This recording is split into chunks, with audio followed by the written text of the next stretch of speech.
Open your Bibles now, please, to the Gospel of St. Luke, Luke chapter number 13, verses number 18 through 21.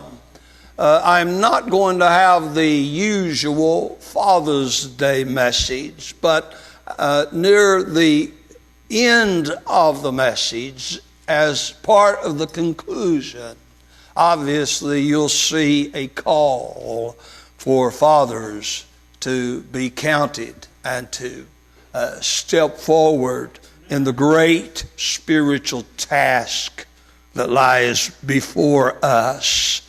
And I trust that you'll do that if you are unsaved, if you've not yet personally trusted Christ, if you don't know that you're going to heaven when you die.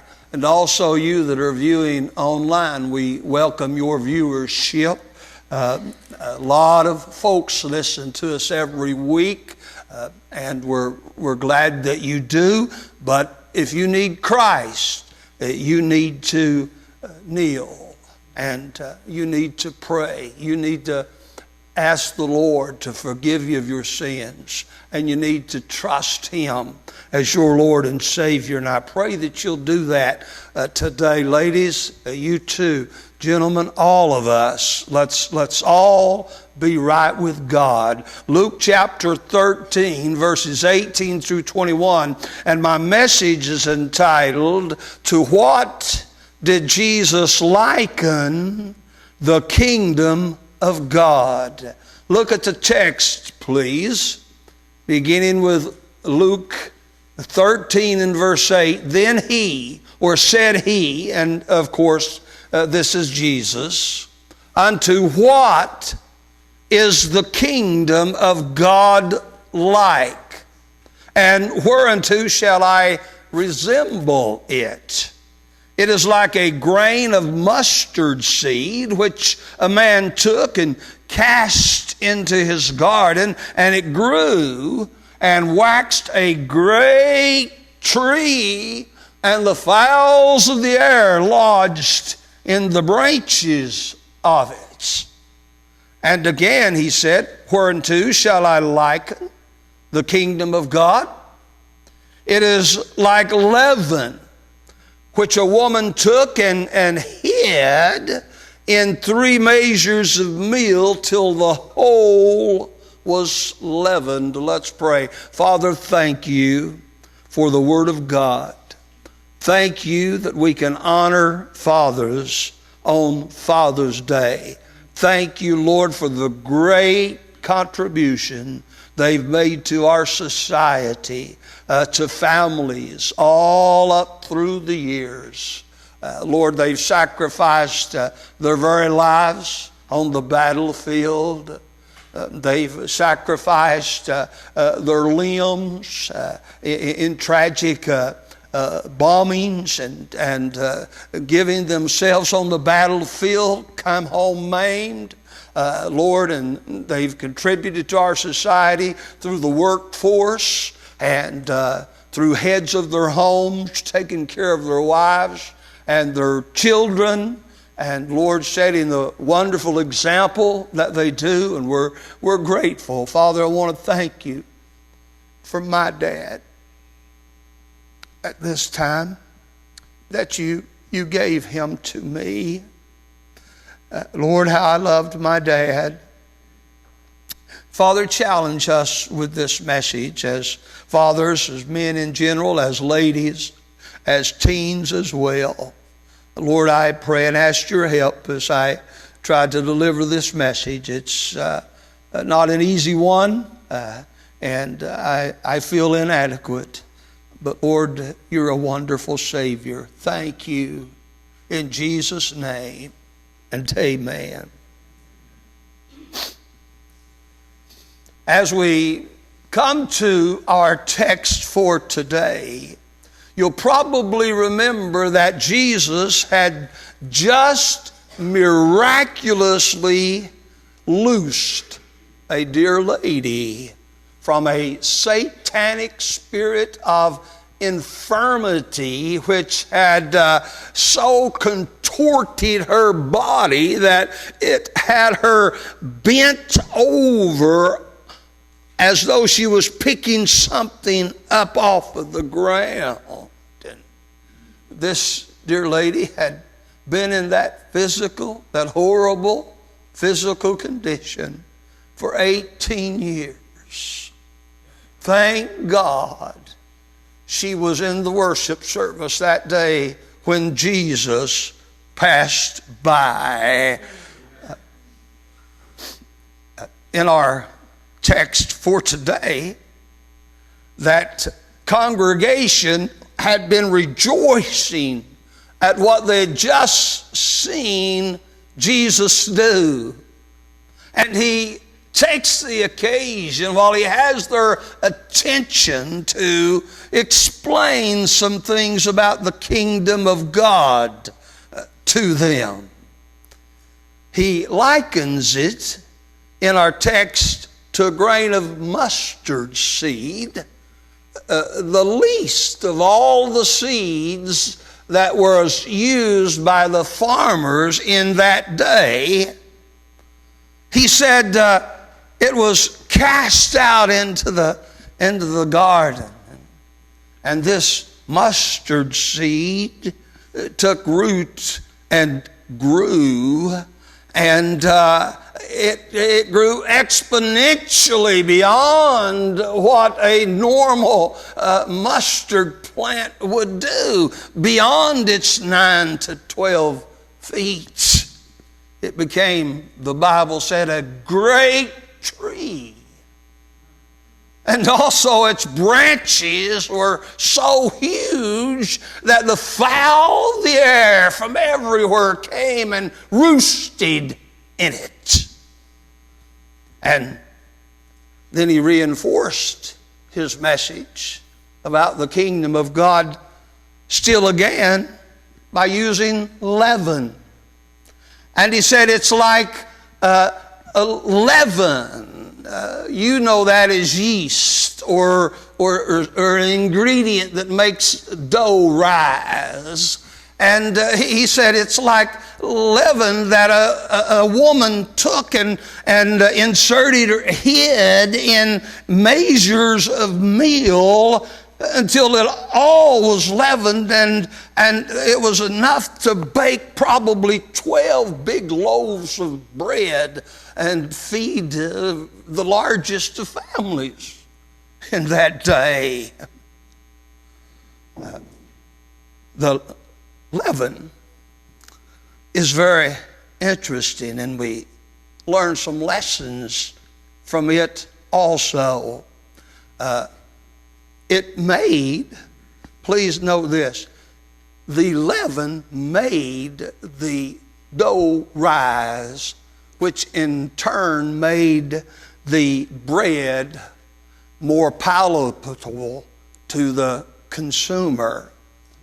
But be very careful, what is always palatable isn't always good. Here's my guiding thoughts for the message today. The text presents these truths. Number one, there would be an infiltration of the church, of the kingdom of God. Number two, it would present an individual responsibility to individual churches and to individual people. And then lastly, of course, your involvement, our involvement in the church is needed. But notice our text.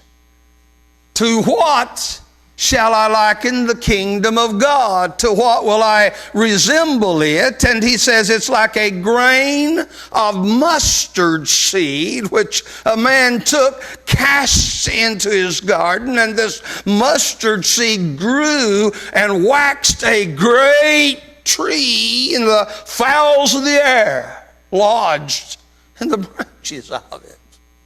And he said it's like leaven, which a woman took and inserted into meal until the whole was leavened.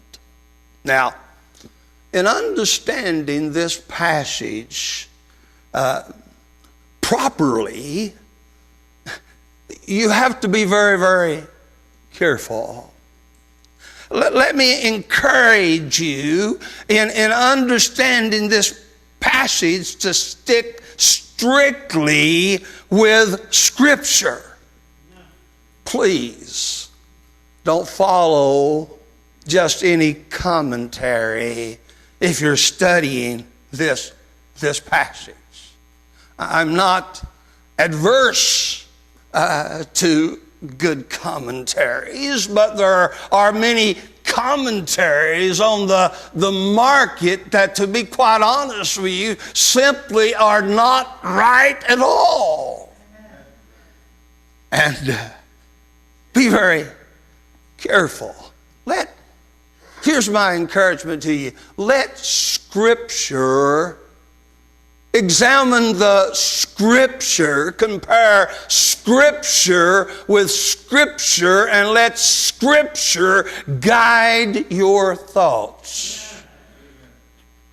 For instance, the mustard seed he mentions in the passage. The kingdom of God is like unto a grain of mustard seed. If you read elsewhere where Jesus talked about a grain of mustard seed, you'll discover that it represents faith, even a small amount of faith. And he said that if you have faith as the grain of the mustard seed, why, you can remove the mountains. So when you notice the grain of mustard seed, you notice that Jesus uses this to represent faith. Where seeds of faith germinate in human hearts, the kingdom of God can be built. Where seeds of faith germinate in human hearts, great churches like this one can come into existence and can grow and can flourish. The size of a mustard plant varies. They're all very different depending on the climate in which it is planted, depending on the conditions in which it grows. Their normal height, you'll find, is some 9, and the largest probably 12 feet, the size of a small tree. Even so, the kingdom of God reflected in our churches.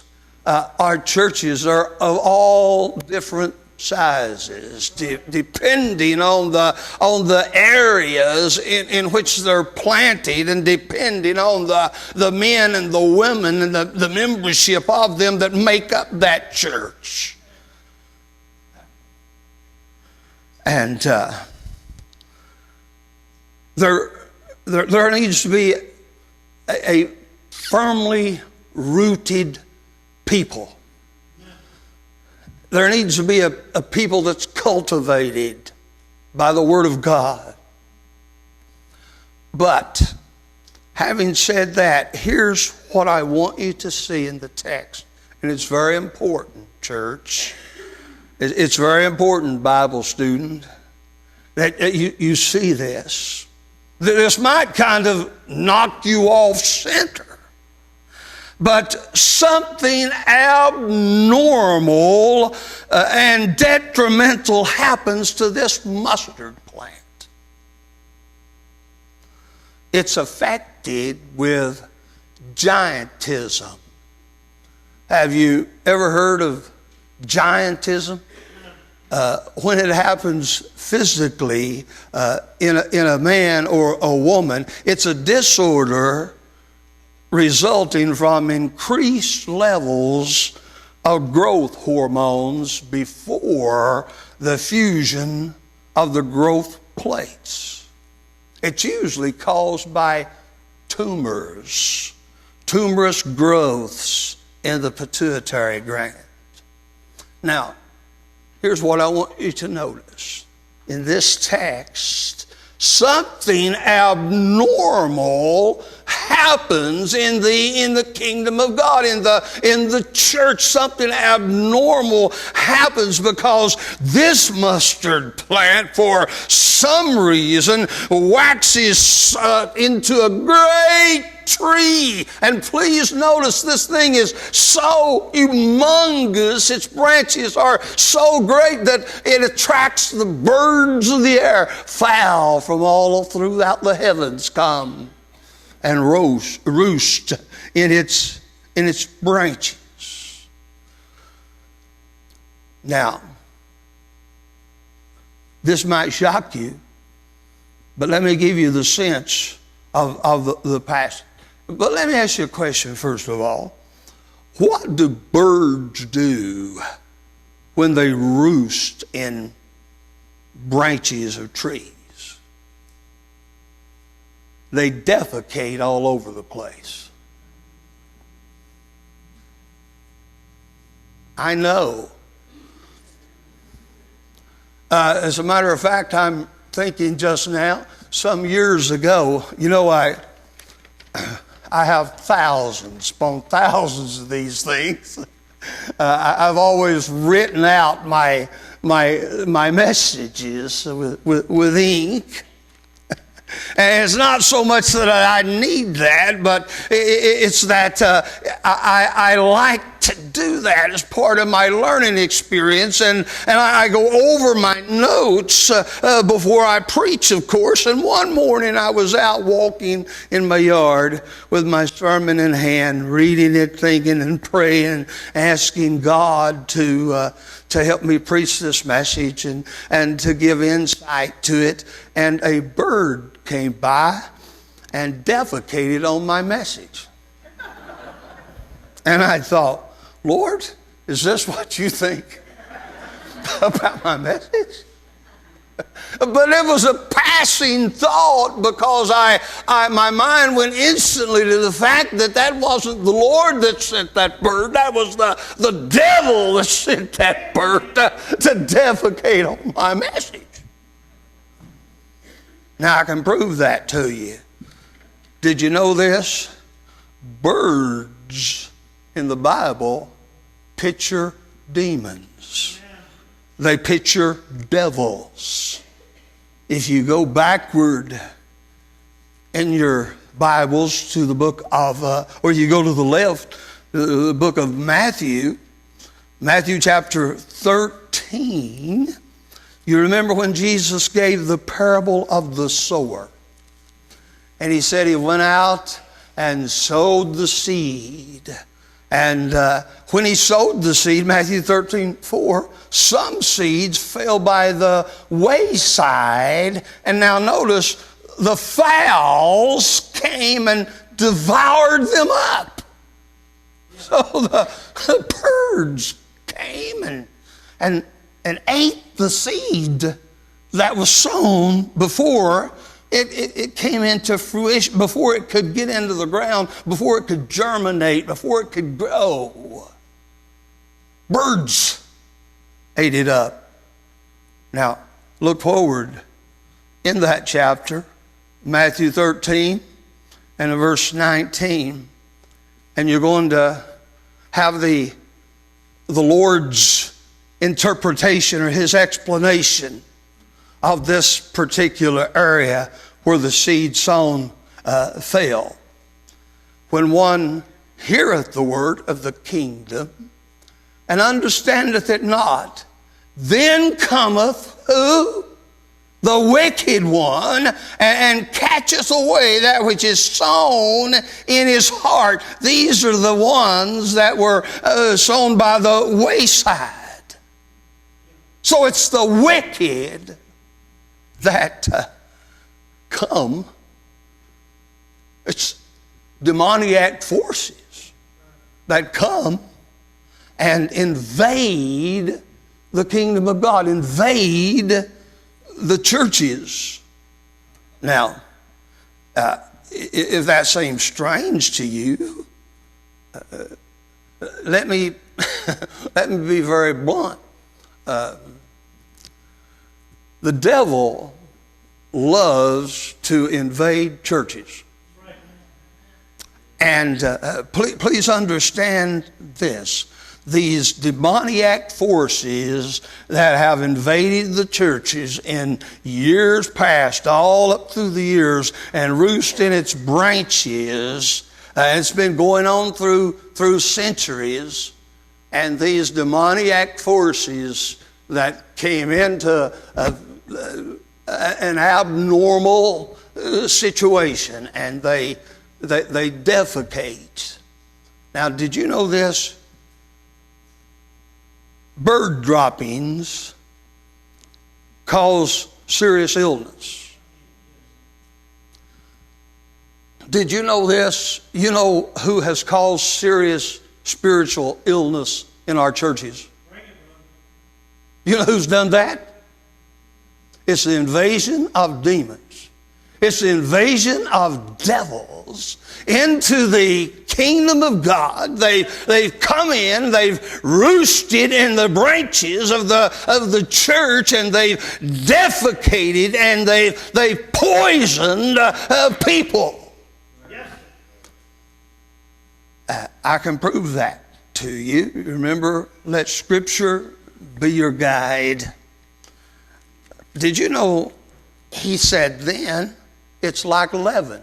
The kingdom of God's like leaven, which a woman took, and she hid in 3 measures of meal. I don't know for sure. I understand. Sometimes it's hard to determine exact measurements and things like that up through the years, but this looks like it's just over a bushel of meal. And this woman inserted leaven into this bushel of meal, enough to make 12 at least huge loaves of bread to feed the largest of families. Do you know what leaven is? Let me give you Scripture to explain to you what leaven is. Matthew chapter number 16. Verses number 6 through 12. Jesus said unto them, take heed. Now notice, Jesus said unto them, take heed, be very careful, and beware of the leaven of the Pharisees and the Sadducees. And they reasoned among themselves, and what is he talking about? Is it because we brought no bread? And he said, you guys, you've got such little faith. I can provide the bread, don't you understand? And then he said, how is it that you do not understand that I spake it not of you concerning bread, that you should beware of the leaven of the Pharisees and the Sadducees? How is it that we do not understand that this text predicts the invasion of demoniac forces into the kingdom of God, into the church? How is it that we don't understand that the leaven symbolizes false doctrine and evil? Perhaps it's because we've been in a commentary instead of the book of God. Amen. Galatians chapter number 5. Gentlemen, we're not scaling the heights of Pisgah today. We're right down where the rubber meets the road. And it's going to be good for you.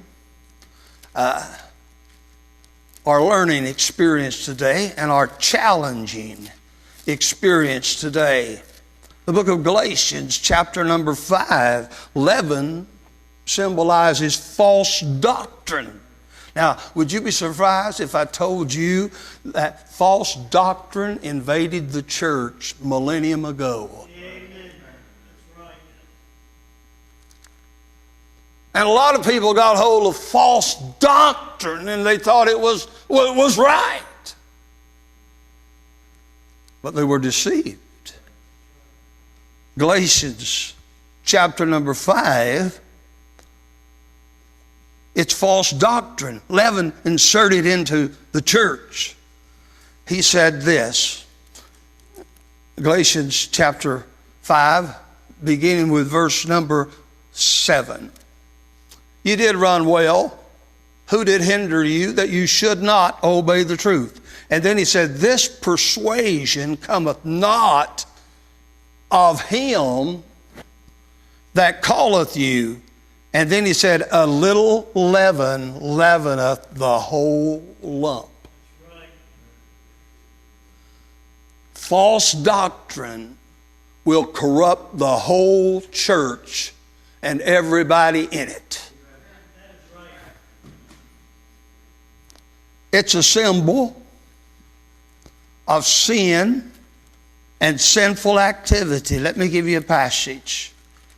1 Corinthians chapter number 5.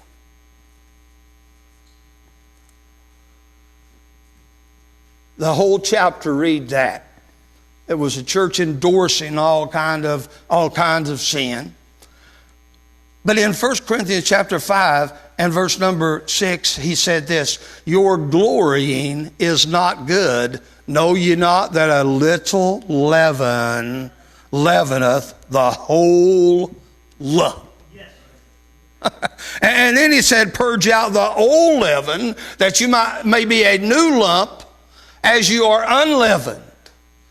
For even Christ, our Passover, is sacrificed for us. You know, leaven, false doctrine, makes religion and so-called Christianity more palatable. Did you know that? Yeah. Unleavened truth is not as tasty. Yeah. We had communion service here. We do it every year, Christ our Passover. It's an annual event. And when we observe the communion, we use unleavened bread. And a couple of years ago, we distributed the unleavened bread. I forget which one of the kids it was, but it wasn't too tasty. And they said, Pastor, can't you get some better tasting bread? So unleavened bread that doesn't have the rising influence is not as palatable to your taste as something that is leavened. And I admit that, don't you? I mean, you know, give me bread, but put some yeast in it when in the bacon. It's better. Can I tell you something? I don't want you to take this wrongly, but the multitudes are drawn to bread that's leavened. Yes. In our churches. Pastor, what can you do for me?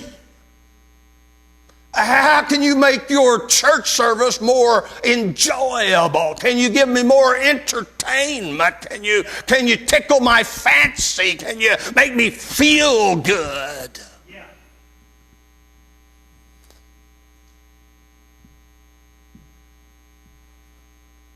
Don't give me that unleavened bread, Pastor. Could you give me something that tastes better? That old you must be born again stuff. I mean, you're a sinner on your way to hell.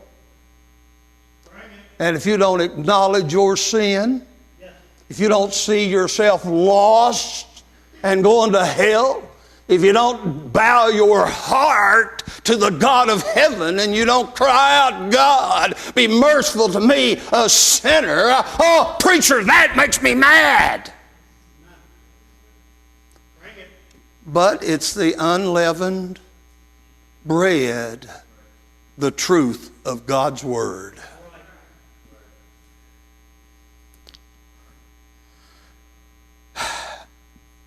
Revelation 17, 1 through 4, this woman in our text is said to be, she's called false religion. There's a lot of false religion in the world, and it doesn't taste too good when a pastor brings that to your attention. It just doesn't. But I remind you, it's the truth that will set you free. Now, of course, this happens. Luke 13, early in the chapter, we saw that hypocritical leader in the synagogue. All this stuff rises and falls on leadership. Leadership must be bold enough to stick exclusively with the Word of God. And did you know this? Sometimes you have to drive the birds away.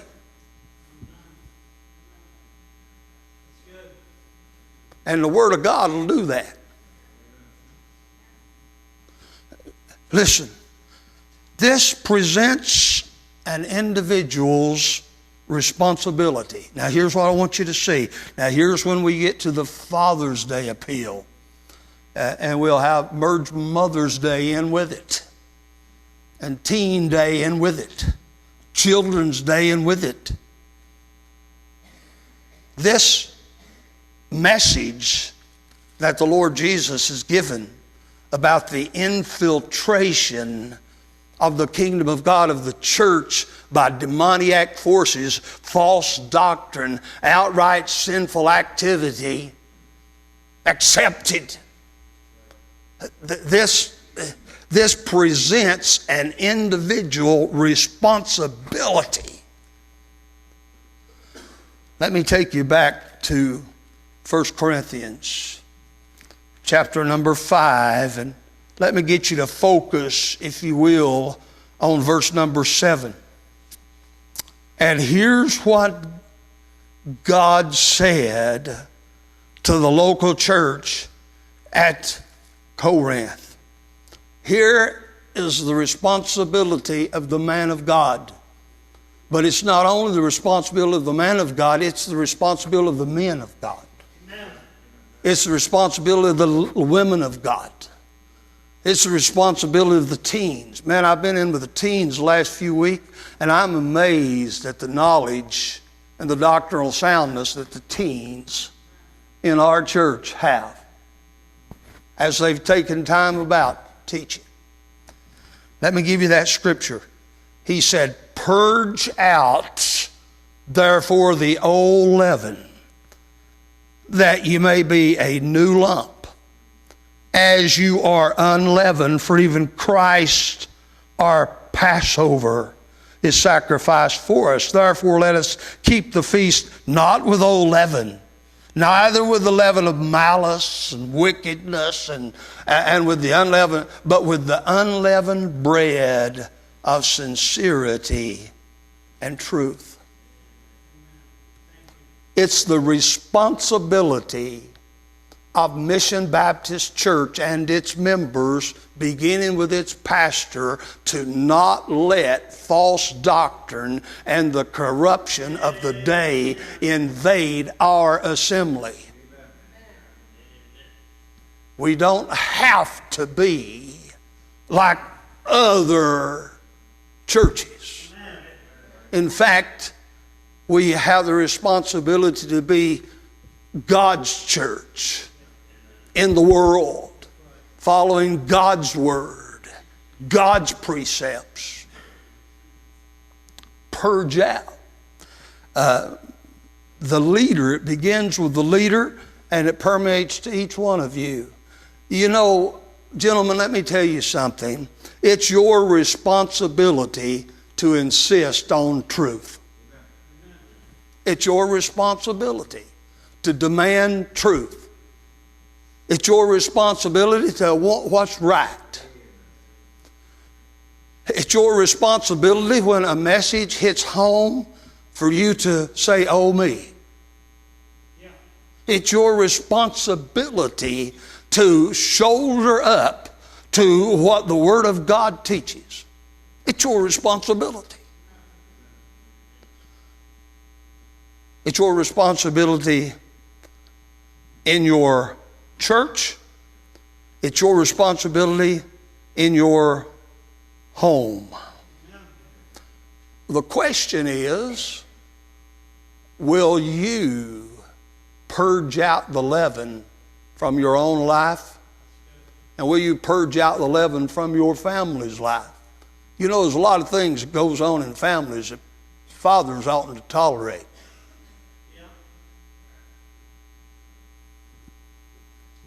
When my boys was little, a lot of times, I don't even think they like to hear me tell this story, but sometimes they'd say, "Well, Dad, everybody else is doing it." And I'd say, "Everybody ain't doing it because you ain't."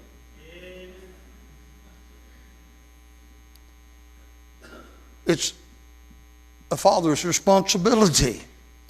Now, lastly, I'll close the message with this. Your involvement is needed. Today is Father's Day, a day when we celebrate fatherhood and honor our fathers. Let me remind us today, as I conclude this message, of our responsibilities, of our need for involvement in the church. God wants a man to be the biblical head of his home. Ephesians chapter 5, verses number 22 through 23. God wants a man to be the spiritual head of his home. In other words, gentlemen, it's your responsibility to set the example before your wife. I talked to someone this week that I love very much. Tried to get them to come to Father's Day service. And now, don't take this wrong. You know, the Bible says the husband and wife, we're to submit ourselves one to another in the Lord. And, never should a man exclude his wife from things like that. And some of the biggest fights in the Raines home we've had is when I forgot to consult with Miss Raines. But I asked them to come to church today.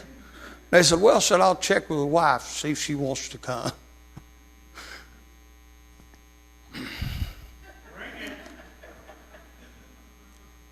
Fathers, the Bible don't tell you, husbands, the Bible don't tell you to check with your wife, see if she wants to come. The Bible tells you to come. The Bible tells you to come. The Bible tells you to set the example. And if you'll do that long enough, chances are astronomical that your wife will want to come. I remember this old boy was in heaven, and he took stomach cancer and died in his 50s. I used to work with him. And before we founded this ministry, I churched with him. As a church that gave me a letter of permission and sent us out to establish this church. Our church, by the way, has been established right years ago, and it's stayed on course. Anyway, he obeyed the Scripture, and he got saved, and he got baptized. But his wife wouldn't go to church with him. She just wouldn't, and. But Fred kept going. I shouldn't have called his name. But he kept going. And it went on months. And he kept on going. And finally, his wife, Judy, said, "I wonder what's going on down there at that place. He goes down there every Sunday." So out of curiosity, nothing else, not because she didn't want to go, but she went down to check out, see what her husband was doing down there every week. You ever hear that song, Something Got a Hold of Me? She got down there to church and something got a hold of her, amen. The Holy Ghost began to stir around her heart. She saw she needed what her hubby had. And she came to the altar and got saved. And they served the Lord. Fred went on to be with Jesus. Took stomach cancer at an early age. But I'll tell you what, just a few years ago, I crossed paths with his widow. I don't know whether she'd ever remarried or what, but her and her kids was still serving Jesus. Amen.